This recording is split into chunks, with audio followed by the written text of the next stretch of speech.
Hi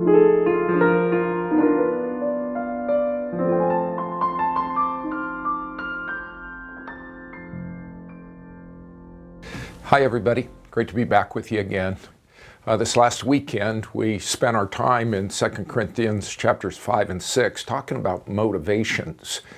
And Scotty has written up some great questions for you to interact with. I thought that I would just tell you a little bit about my previous week. I spent some time in a hospital room with a man dying of congestive heart failure.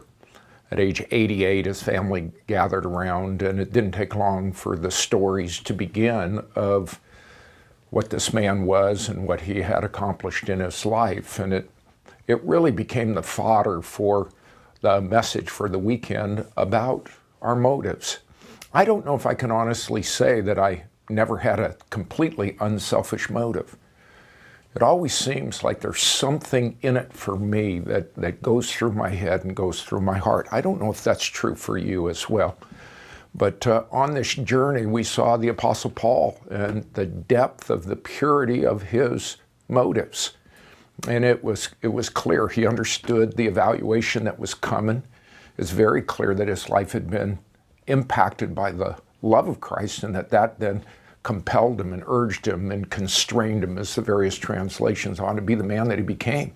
God's grace was evident in everything that he did. And he simply lived out his life as a servant. And the more that I studied and shared some of those ideas, the more I just began to question. I wonder in the depth of my own heart. And I don't know if you have been through that before.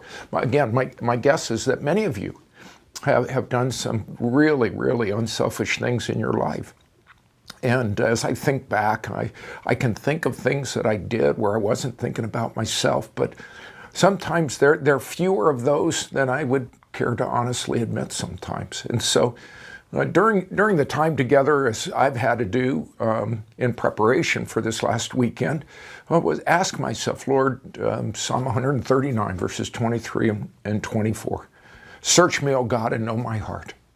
Try me and know my anxious thoughts. See if there be any hurtful way in me, and lead me in the everlasting way. Lead me in the way of goodness. Lead me in the way of unselfishness.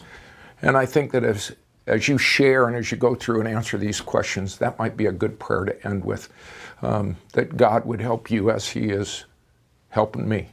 To be the man that I really want to be, with pure motives at all times. So enjoy your time together. I'll look forward, Lord willing, to being back with you next week.